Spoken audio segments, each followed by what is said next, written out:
Fellas, I hope you're still doing good and there's a fire in your belly, because we're not done opening the Word of God and being changed by the Word of God. And the next person to lead us through this is my friend, Cody Walker.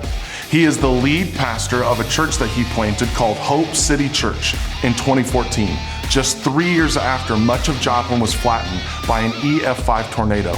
It was one of the costliest tornadoes in U.S. history and the deadliest since 1947. Cody stated in Outreach magazine that this began a complete makeover of the entire region. Hope City was birthed as a declaration that God is in the business of bringing hope to the worst situations. That'll preach. In the first 4 years, they grew from 300 to 1,300 people in attendance and currently have a church of over 2,500 people.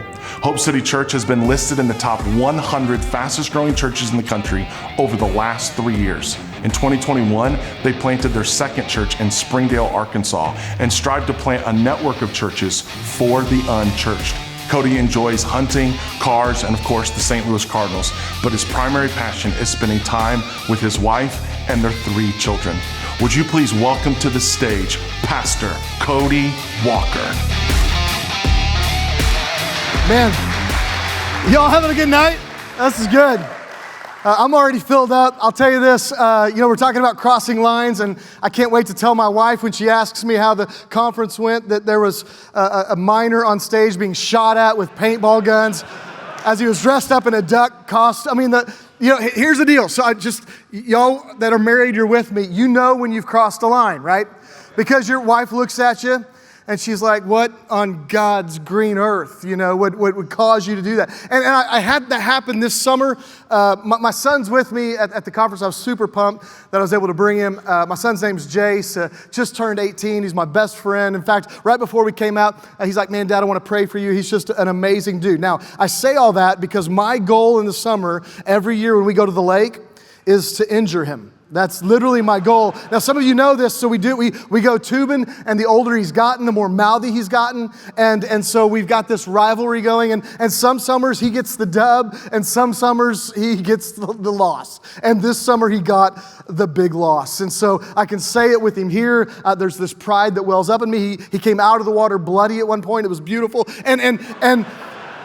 And my wife kind of looks at me, but we allowed his girlfriend to come with us for the day so she could come down, hang out with us.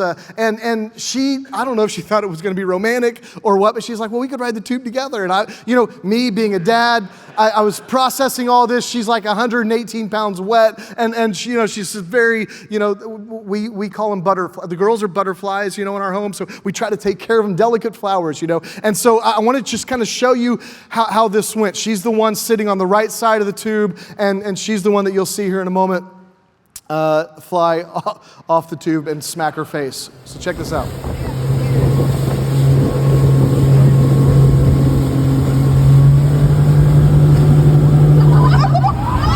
Oh, dude. Oh. It was amazing. So now she's the sweetest girl on the planet, y'all, but her face skipped across the water. And she got back on the boat. Jace was, he was licking his wounds and injuries. She gets back on the boat and she's kind of smiling, but she's crying. It's so sad. And my wife looks at me and she goes, "You've crossed the line.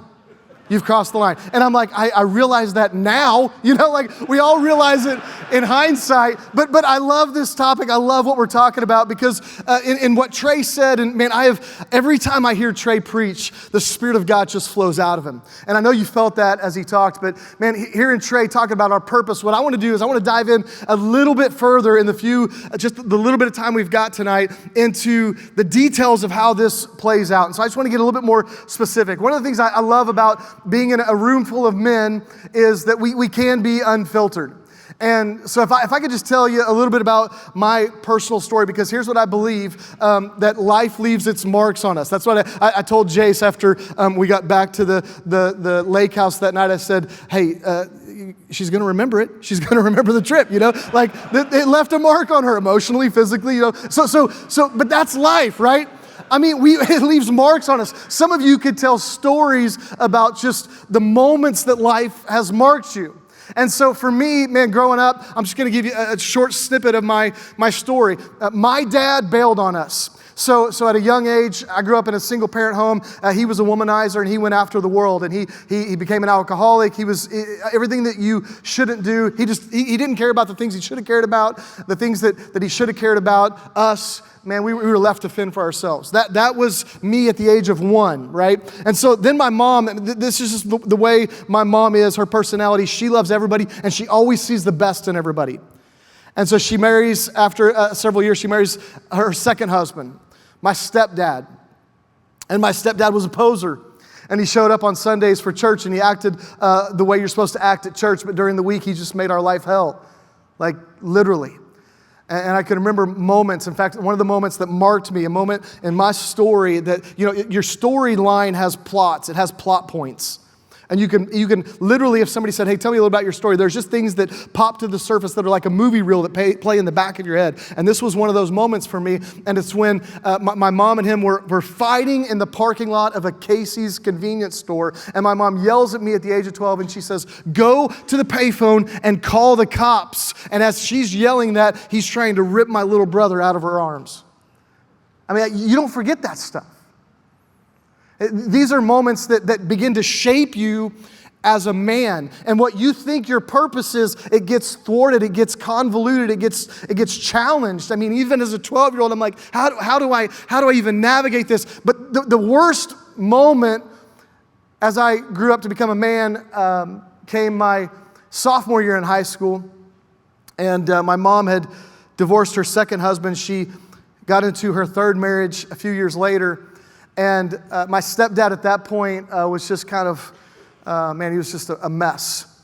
And so these men came in and out of my lives, and I remember one moment, I would go in my back room, my bedroom, and I would listen to them fight, because at this point, I'm 15 years old going on 16, and these men are coming in and out of our house, and I'm like, man, I don't even know how to be a man in this, but I know this, that I'm not going to let anything happen to my mom. And I remember in the midst of this yelling, fighting moment, everything goes quiet, and I just felt it, like in my heart. Like I would listen back in my bedroom with my door open, just, you would do anything to protect your mom, and I hear her choking. And I run full speed down the hallway into the kitchen to see my stepdad with his hands around her back, holding onto her throat, squeezing as tight as he can. And as a 135-pound, 15-year-old boy, I ran as hard as I could towards him, and I football checked him into the side of the kitchen, and he ran into the wall, and he fell down just enough to get him off of her. And she gasped for air, and again, trying to protect my mom. This is what I was hoping to do. I had no idea what was getting ready to come. And over the next few moments, he just went to town beating the living tar out of me. And he bolted before the police got there. And I remember sitting at the kitchen table and the police coming to the door, and I've got blood all over me. I'm like, man, what? Is this like how life works? Is this what marks you? And I tell you guys that because I'm telling you, our lives are full of markers, and these points that tell stories in our lives end up coming to fruition in moments where we have to deal with them. And when we get a chance to deal with them, like tonight, and again, I don't know what you brought into the room. Here's my guess. I was telling Pastor Clayton earlier, I'm like, man, this feels a lot like Hope City to me. We got guys who've been in church a long time, but they're still navigating hurt. And we've been guys who are sitting here tonight who are going, man, I don't even know what I'm doing here. I got invited. In fact, I got told to be here. Like, hey, you're coming with me. And I'm trying to figure out what this looks like. So when I get up and I have a chance to talk to a room full of men, I feel like, as you might guess, it's kind of no holds barred type thing. Like, we might as well talk about what we need to talk about. I don't know if you feel this way, but when I get into a room full of men, I'm like, man, can we just talk about the stuff that we really need to talk about? Because we don't get to talk about that all the time. You guys know this. Some of you are married, you've got kids, and you know this. Like, you're trying to be who you're trying to be for your wife, and you're trying to be who you're trying to be for your kids, and you're trying to be this person at your job, and you're trying to be this person for your friends, and you're trying to be, and sometimes you get into a room full of guys, you're like, hey, can we just talk about the stuff, right? The stuff that we bury and the stuff that nobody else talks about. And here's what's wild. When we think about, and I really want to get into this in Nehemiah chapter 3, but I want to get into it in Hebrews as well. We're going to look at this passage. But when we get into this idea of what it looks like to just go with the flow or go against the flow, this is a really hard deal. In fact, there's studies that have been done that they would bring 12 people, 11 people would be in on this idea that they would bring them into a room and there would be different lengths of rope. All 4 of them were different lengths, but 11 of the 12 would pick 2 and they would say, well, those 2 are the same length. And they would come in and they would ask the question as each one filed into the room and collected them with the 12th person not being in on it. They would bring them in at the last and they would say, hey, which of these 2 are the same length? And the first 11 that are in on it pick 2 ropes that aren't the same length, but they're picking them as the same length. And you watch as person after person in this 12th roll walks in and they're convinced by the other 11 that this must be what it is. And so they just begin to pick the same rope. Man after man caved and they began to just vote with the others, right? And I thought, how interesting. So many of us are evaluating the lines in our lives that we need to cross or not cross based on those markers, not on the truth, but on the lines that we see others establishing. I remember several years ago, I led a mission trip to Costa Rica with a group of high school boys. And we were on this mission trip and we're sitting on the sandy beach and we're trying to enjoy kind of a relaxation afternoon after we've been working all week on this mission trip. And some of the boys, and again, y'all, some of you are there. Some of you certainly have been there. You know, in your teenage years, just everything doesn't always connect. And when you're 40, everything doesn't always connect, but especially in your teenage years. And some of the boys, they got out a little bit. They were just swimming in the ocean, mind you, and they see an island in the ocean. Now, quick lesson if you haven't been to the ocean, things are a little bit off perception-wise. And they see this island out there, and they're like, you know what, we should swim to this island, which was at least about 5 miles away. But in their mind, they're like, dude, that's a cool island. We should swim there. And they start, and we see them, and they're too far out to yell at them. And one of the boys that's with him, his name's Alan.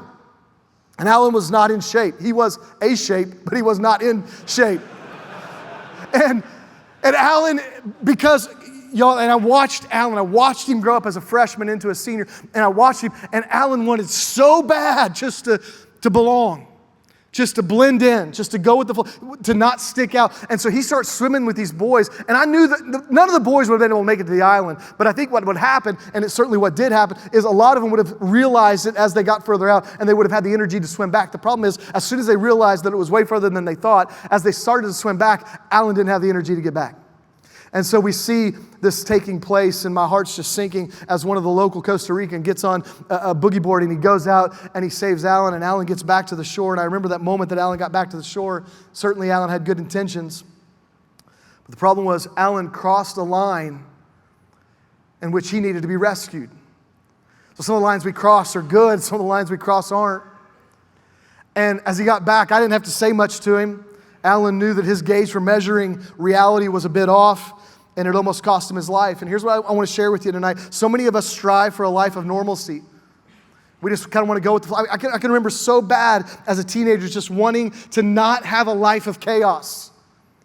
Like, I just want to have some normalcy in my life. The problem is we come face to face with the greater meaning of life, and it takes something significant to be able to shift our mindset.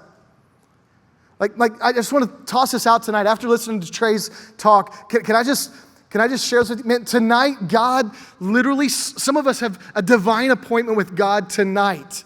Like we're here tonight. Some of us don't even know how we got into the room, and God's speaking to you, and you're kind of already going, man, this may be an opportunity. This weekend may be an opportunity where I can deal with this stuff. And when you feel caught between two worlds, right? Our tendency is to go to the path of least resistance. And what I'm telling you is God is calling you, just as Trey talked to us earlier about being set apart, about being uncommon. Some of us were tired and we just don't want to fight anymore. We're tired of all the crap we've been dealing with. And all. I mean, I remember so easily as a high school student, man, if I have to go through one more stinking thing. And so I just found myself picking the path of least resistance. The problem is, when you just conform to everybody else, you don't know what the lines are that you should cross and shouldn't cross. You're just doing what everybody else is doing. And many of us, we want to establish these lines, and we're going to talk about this here in a few moments. We want to establish these lines about what we should do and start doing, these starting lines and these finish lines. The problem is, we know the work that it would take and the work that would be required. In fact, I would argue that the greatest work, we're going to read it here in a moment, the greatest work that you will do in your life is the work you will do at home. There's not a more difficult, harder place, more challenging environment to live out your faith with integrity than at home. I don't care if you're married or not. You show me one person that doesn't have a difficult time living out their faith at home. This is what we find in chapter 3 of Nehemiah. In verses 10, verse 23, verse 30, it says in verse 10, Jedediah, son of Harumaph, made repairs opposite of his house, it says. Verse 23, Benjamin and Hashub made repairs in front of their house. We get to verse 30. Meshullam, son of Berechiah, made repairs opposite his living quarters. Here's what's wild. As they begin to repair the walls of Jerusalem, that's the moment that they were called to. That's the point of time in which they were placed. As they began to repair the walls of Jerusalem, guess where they were positioned? Right in front of their own home. They weren't, hear me out because this is so important. They weren't called to repair all the walls. They were called to a specific place in a specific time and a specific section of the wall. Along with the walls, the way the temple gates were laid out is listed in chapter 3. And I just want you to get an idea of the strategy behind this as the specifics come. Here's a picture of what the temple would have looked like as it was rebuilt, certainly as the walls were rebuilt. There were several different gates. There was a sheep gate that led to the temple, and it ushered in the sheep and the goats that they would sacrifice unto the Lord. There was the fish gate where the fishermen would bring in their catch to be sold. There was the old gate, the outer wall that went to the old city. There was the valley gate. There was the dung gate. Literally, they would take the trash in and out of that gate. Some of you are like, man, I've been positioned in front of the dung gate. You should see my job, you know? And yet there's meaning behind it and purpose. There's a fountain gate that led to the pool in which they would wash themselves. There was the water gate in which that led to the spring, which they would gain water. There was the horse gate. That would take in and out the king's horses from the stable. There was the east gate that opened to the Mount of Olives where Jesus later appeared. There was an inspection gate, and history notes that this is where David would literally inspect his troops. They would go through this gate before they would go to battle. So as you can see, the work that's being done is a work of preparation. So as you think about your purpose, what does it take to get there? And there's this work of preparation that men would lead their families to the way in which God would call them to go. And it started in front of each person's house. And every good builder knows this, that the building process starts with a baseline in which everything is squared to. Your baseline is what allows you to get your footings. I had to, my wife, she's so awesome, but maybe if you're married, you could relate to this. All the time she has these ideas of projects we should do at home. And she's like, you know what we should do? We should make the deck twice as big. And I'm like, yeah, we should, but we won't. I will. You know, like this is how these projects go. And as I'm squaring it, I mean, I'm so like, particular about this stuff because I've done it enough to know, man, if you get this stuff off, it just costs you so much. And so I'm squaring this up, and it's taken me so long to get this deck square and the expansion attached to this. And you know, in her mind, she's like, well, it should have taken a couple days. You should have had the planks already on the deck. What's holding you up, you know? And so I'm like, here's the deal. I'm telling you, you've got to get the foundation square. You've got to get this thing square or everything is off. And you know this if you've built anything. Can we be honest? Many of us, we don't have our spiritual footing.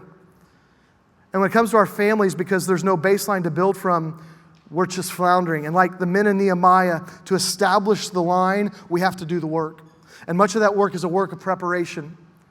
I love this. Somebody told me this one time, and I've held on to it ever since. A man never stumbles into godliness. It never happens accidentally. There's a work that has to take place. It has a starting line, that work does. It has a finish line. There's some things that you have to stop doing. And it's what happens between the two lines that matters. Hebrews chapter 12 says it like this. It says, therefore, since we're surrounded by such a great cloud of witnesses, Let us throw off everything that hinders and the sin that so easily entangles, and let us run with perseverance the race marked out for us, fixing our eyes on Jesus, the pioneer and the perfecter of faith. For the joy set before him, he endured the cross, scorning its shame, and sat down at the right hand of the throne of God. Consider him who endured such opposition from sinners, so that you will not grow weary and lose heart. And some of us that have lost heart, we're like, man, that's me. That verse is for me. This literally becomes a way for us to plot out new points in our story. And this is the work of living out your purpose. It's the preparation work in the life of a man. So I just want to finish by breaking this down, and then we're going to wrap up. Verse 1, did you catch it? It says, therefore, since we're surrounded by such a great cloud of witnesses, let us throw off everything that hinders and the sin that so easily entangles, and run the race that's marked out for you. Now, this hit me like a 2x4. I was studying this passage, and man, I'm telling you, I've never read it like this. And when it hit me, I think it'll have the same impact for you. But I'm reading this passage, and I'm reading this, and it wasn't just the sin that so easily entangles, but it was also the things that hinder you. And I'm like, if you're like me, it's easy for me to share with you. I say easy lightly, but it's easy for me to at least identify the sin in my life. If you're like, Cody, where are the areas where you're struggling with sin? I can say it pretty quick. I mean, we know. None of us are trying to figure that out. We know. But then if you get into the stuff that easily, not just easily entangles, but also hinders, man, that's a whole nother set of conversations, isn't it? There's some things that hinder us. I'm not trying to minimize sin. We need to eradicate it and eliminate sin from our lives. But listen to me, when I read Hebrews a second time, and I'm reading this passage, what Hebrews is talking about is there's things that hinder you, and there are things that hinder me. And we need to know this if we're going to rebuild our homes. There's some things that are hindering us, right, from rebuilding our homes. The first one's this. So, 3 things to take. The first one is you have to address the things that are hindering you. Things like approval. The approval of man. Do you seek the approval of man over the approval of God? That could be hindering you. Now you're like, well, isn't that a sin? Everything that hinders us is a sin. I'm just telling you that some of the things that hinder us, we don't view as sin, and it's keeping us from stepping into the purpose that God has for us. What about comfort? What about prestige? What about power and shame and fear and anger and rejection and feeling like we can't measure up? Just so we're clear, every man in this room feels like they can't measure up. And none of us talk about it. Things like disappointment and failure and not knowing what it looks like to please God. Listen to me, if you're like me and your story has some dad issues with it, can I just tell you that really gets convoluted when it comes to you trying to perform for God. There are things that are hindering us in the ability to rebuild our homes. So we have to draw some lines that will identify that which hinders us in the rebuilding process. Now, some of us, we've been working to make sure we keep our lust under control. Meanwhile, we can't figure out why we're still running the race like a 100-pound weight is strapped to our back. Could we be honest? Maybe it's that the sin has been identified, but we've got other stuff that's hindering us, that's keeping us from walking in freedom. We have this conversation a lot with the folks that I'm around. I say, man, it's one thing to be forgiven of our sins, but it's another thing to be walking in freedom. And I wonder if there's a lot of men who've been forgiven and they know that. They're like, man, and if you haven't, you got to address it this weekend. But if you have, you said, man, I've asked Christ for forgiveness. I've asked him to forgive me of my sin, and you've found forgiveness for your sin. But could it be that you're still not walking in freedom because there's still some stuff that's hindering you? And so you've been forgiven, but you're walking as someone who's got chains on. They've got a 100-pound weight strapped on their back. He says, let us run with perseverance the race that's marked out for us. Here's the second way some of us need to rebuild our homes, is we need to run our race. Too many of us are trying to run someone else's race. Man, can you imagine rebuilding and training and doing all this work to rebuild, only to find out that you've been training for a race that you were never signed up to run? Listen, I know some of you guys are big CrossFit guys. I have friends who are CrossFit, and I say that like I said it on purpose. I love CrossFit. We had a CrossFit competition in our church. We had to sanitize it for 2 weeks after that. But I tried CrossFit several years ago, and I had no idea what I was signing up for. I showed up for the first day, and I was kind of like doing the warm-up, and I thought it was the workout. And they're like, yeah, that's the warm-up. And I'm like, this is stupid. And so I was like trying to navigate all this. And the second day I showed up, they told me that we were running a 5K. And I looked at this girl next to me, this sweet, 30-year-old mom, and I looked at her and I said, hey, do you know how far 5K is? And she thought I was joking. She's like, you'll do great. I'm like, no, I have no idea how far 5K is. Like, I've never run before. And so I get halfway through the 5K, and man, I'm just dying. And I'm not making it back to the group, let alone the finish line. And y'all, I was looking at my buddies the week earlier, and I thought, man, I got to get in shape. I need to do what they're doing. I learned, listen to me, I learned that I got to figure out how to run the race that God's called me to run. And I know that's simple, but man, I was trying, and I'm still struggling with it. I try to, I'll talk to a guy, and all of a sudden he's working out, and he's getting fit, and he's getting in shape, and he's getting ripped, and I'm like, what are you doing? Maybe I need to get on your plan, right? I mean, we just do that. We try to imitate or emulate, and here's what I'm saying.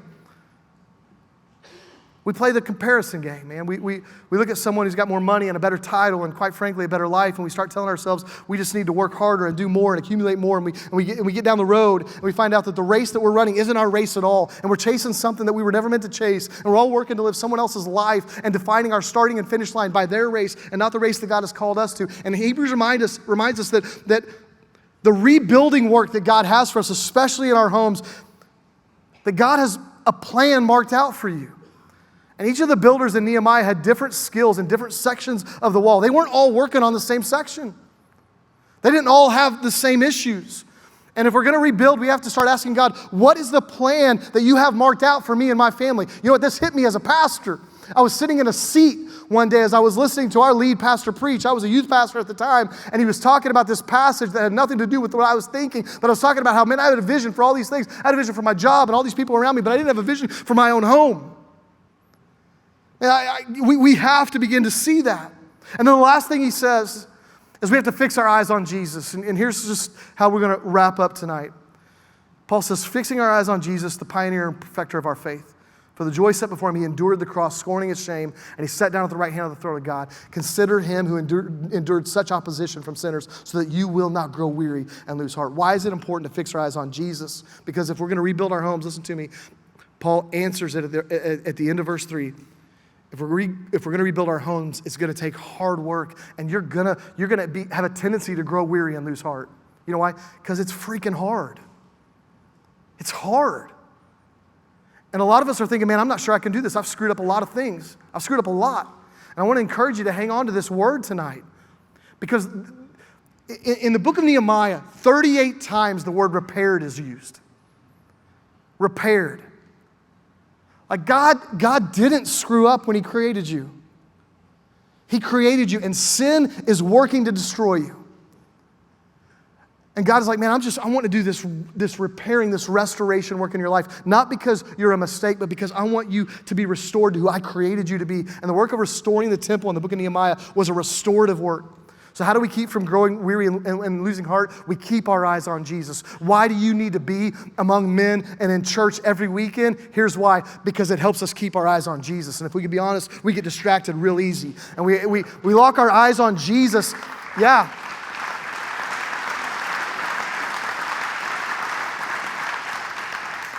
Man, I'll say this because he's here, and I'm so proud of him.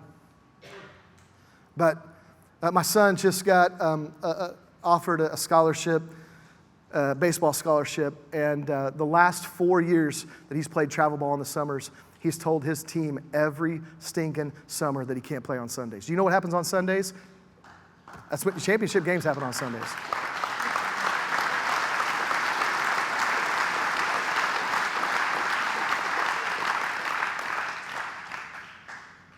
It's a work of preparation. I mean, there's always next Sunday, right? Man, I'm just telling you, it's freaking hard. You skip a Sunday, it's hard to go 2 weeks, isn't it? Think about the man you want your son to become. Are you that man?